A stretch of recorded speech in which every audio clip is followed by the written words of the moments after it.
मलिक साहब, क्या शुभकामना देना चाहेंगे? त्योहारों का मौसम शुरू हो चुका है, जीएसटी सर चढ़ के बोल रही है, क्या कहना है इस पर? क्या कहूँ राहुल जी, क्या संदेश दूं, क्या आपको शुभकामनाएं दूं? जेब खाली है, मार्केट में काम नहीं है, लोग बाग बेरोजगार हो गए हैं, क्या शुभकामनाएं दूं? ये पहली दिवाली है जिस पर हर आदमी परेशान है। अगर आप कोई भी काम करना चाहते हो तो कम से कम ये तो देख लो कि कम से कम आदमी को शाम को रोटी तो मिल जा। आज आदमी बेरोजगार हुआ, अपने घर बैठ गया है, कोई काम नहीं है। यहाँ से जितने भी लोग गांव से आते थे, गांव के ही हैं, गांव की आप जो इन्होंने मनेरा बनाई थी वो किस किस की पोल खोल दूँ आपको ये बताओ। सबसे पहले चलो ये मैं बताता हूँ, अच्छे दिन, सबसे पहले अच्छे दिन कहाँ है? वो अच्छे दिन, ये अच्छे दिन है कि शाम को रोटी नहीं मिलेगी आदमी को? ये अच्छे दिन है? 15-15 लाख रुपए अकाउंट में आ जाएंगे। 15-15 लाख रुपए तो आए नहीं, उल्टे वहां से नोटिस आ रहे हैं कि आप पे पेनल्टी लग गई है। ये है अच्छे दिन। तीसरा, आपने ये कहा था कि भाई हम जो है यहाँ डिजिटल इंडिया कर देंगे, मेक इन इंडिया कर देंगे। कहाँ है make in India? Make in China, make in दूसरे कंट्री से ला के ये है make in India? Make in India का मतलब ये होता है कि हम अपने यहाँ का जितना भी हमारे यहाँ का हाथ से काम करने वाला है, जितना वैज्ञानिक है या जितना भी कारीगर है वो काम करे और हमारा सामान बाहर जाए, हम आत्मनिर्भर हों, अपने देश की वस्तुएं यूज करें। रामदेव जी कहते हैं अपने देश की जो है चीज़ें यूज करो, और हमारे प्रधानमंत्री बाहर से लाते हैं, उनको कहते हैं कि आप जो है निवेश करो, यहाँ करो इंडिया में। ये है डिजिटल इंडिया। अब राहुल जी आप आ जाइए नोटबंदी पे। नोटबंदी में क्या करा इन लोगों ने? गरीब आदमी को लाइन में लगवा कर हमरवा दिया। वो नोटबंदी का प्रॉफिट मिला जनता को।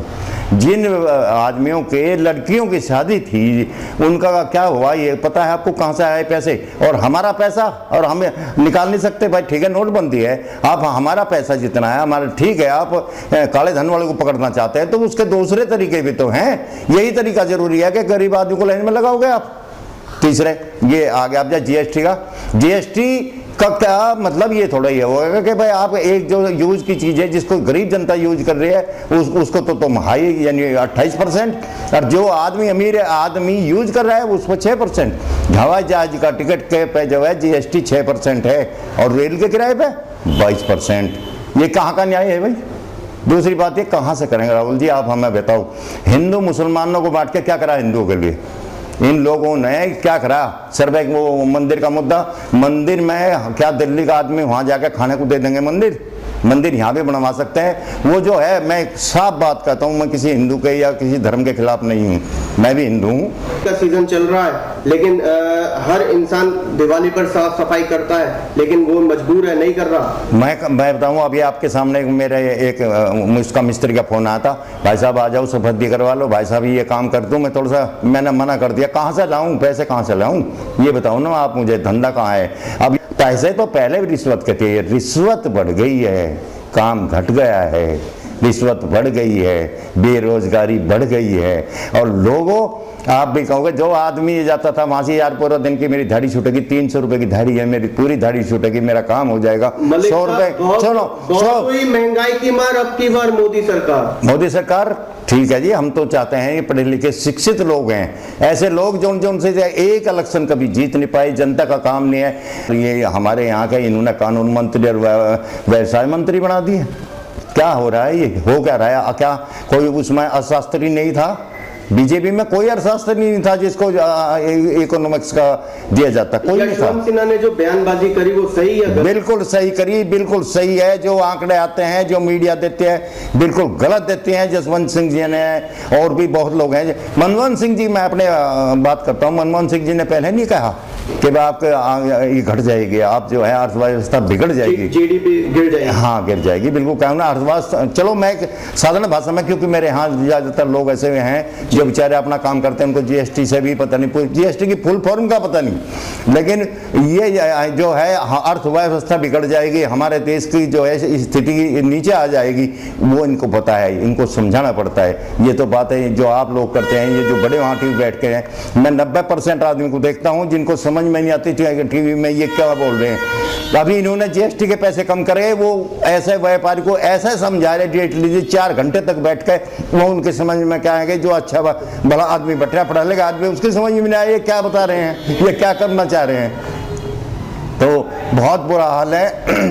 मैं तो ये कहता हूँ भगवान ऐसी दिवाली अगर जनता की ऐसे ना करे, कोई अच्छा ढंग का आदमी आए, ढंग की बात करे और देश को आगे बढ़ाने की कोशिश करे। डिजिटल इंडिया बना के जो इन्होंने करा, नाम का नहीं है, टीवी में नहीं है, रियल में बना के दिखाए, मेक इन इंडिया रियल में बना के दिखाए तो कोई बात बने।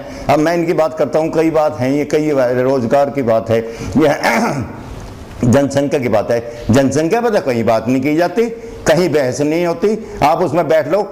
मैं एक बात और कहना चाहता हूँ आपको राहुल जी, जब भी कोई आदमी टीवी पे बैठकर कोई भी समीक्षा होती है, उसमें समीक्षा ना होकर ये जवाब होता है हर आदमी का, फलाने आदमी ने क्या करा, ढिगड़े ना क्या करा, 70 साल तक लोगों को लूट कर खा के, 70 साल में तुम्हारे लोग नहीं थे लूट कर खाने वाले, उन्होंने लूट कर खा, उनका क्या जिक्र है। आप इसको देश को उल्टा देकर दिखाओ ना, धनवान बना के दिखाओ ना, तुम कुछ करके दिखाओ ना, दूसरों ने तो करा जाओ। मलिक साहब, अब जनता लग रहा है वापसी 2019 में कांग्रेस का साथ देगी। देखो, जो मेरे एक फिलोसफी है, मैं बताता हूँ, मेरी एक सोच है कि अगर आपको खाने को नहीं मिलेगा तो फिर आप अपने भाई को भी पाड़ के खाओगे, इससे बड़ी और बात मैं नहीं कह सकता।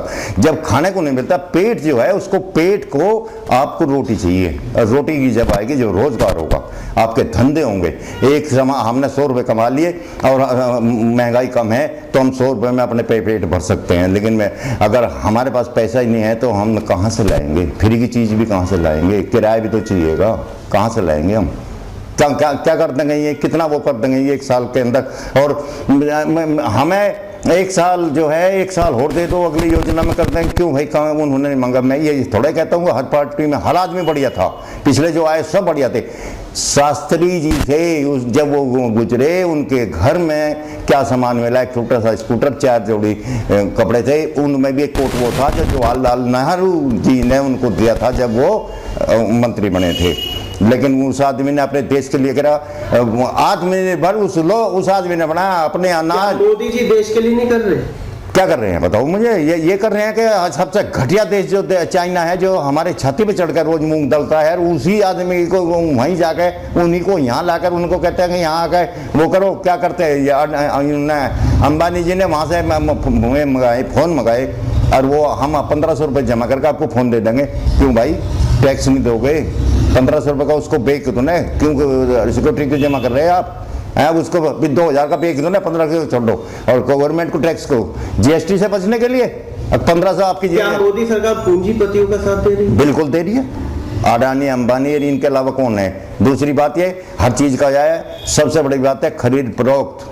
हर आदमी के पास खरीदने के लिए पैसे आ जाते हैं कि आप पार्टी में आ जाइए, हर आदमी को पैसा चाहिए। सबसे बड़ी बात तो है कि हर आदमी को, एक संदेश है मेरा, हर आदमी को पहले शुद्ध अपने आप बनना पड़ेगा, रिश्वत छोड़नी पड़ेगी, लालच छोड़ना पड़ेगा, जब इस देश का भला हो सके।